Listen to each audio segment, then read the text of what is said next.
healthy there. I just thought I'd bring John in on this at the moment.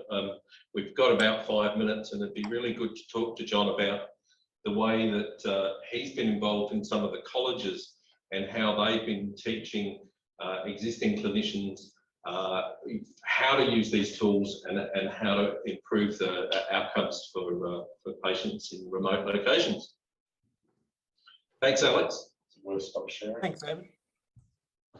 Yeah, so I mean, from the point of the colleges, so my main involvement's with the primary healthcare colleges, ACRM, and to an extent RSCGP. So for ACRM, the interest has been, I think there's been a clear appreciation that needs to be some upskilling in these areas for clinicians. You know, we didn't learn this stuff going through med school, so it's a new thing.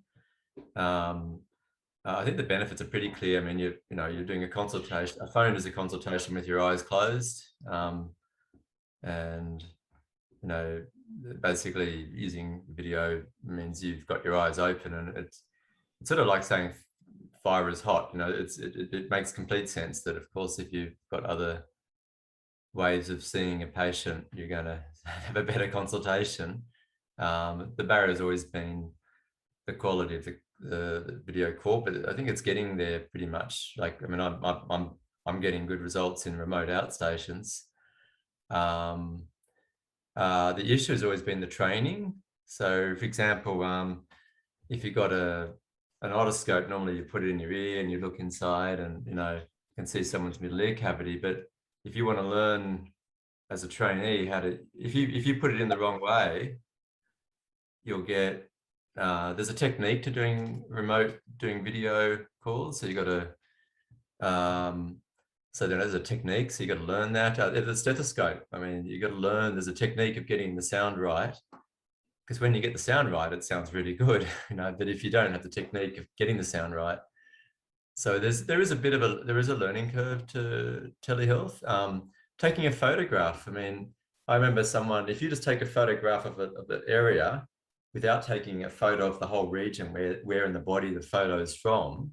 So if you just took a close up and you didn't know where it's from, that can become a problem. I remember someone who had a mole on their lid here, and the doctor took a photo of it. It went, and they said, look, no, that's okay, don't need to cut it out. And then 2 years later, they presented with a mole in this area that was a melanoma, and they tried to sue the doctor for this skin thing, because they said, well, you've got a photo from 2 years ago. That's you said that was okay. And because the doctor had taken a photo of the whole region as well as a close-up, they were able to show that actually it's a completely different lesion. It's a different part of the shoulder.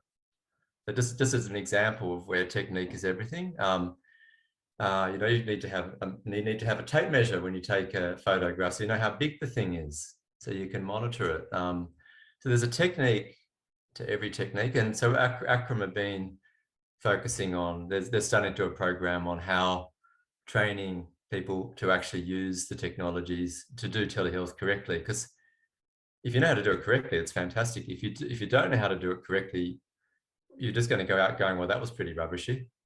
So, it's sort of a.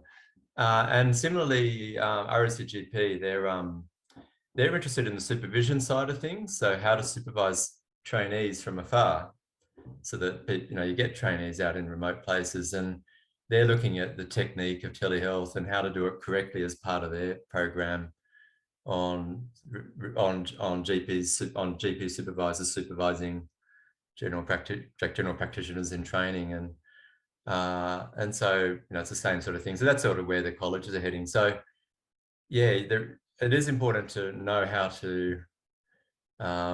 If you do come across new technologies and you think, and you're trying to think, well, how do I use this? A really important thing is set yourself up for success and make sure that people know how to use it correctly. Once you know, they're not like overly difficult things, but everything needs a bit of technique, yeah, just like anything in life. Thanks, John.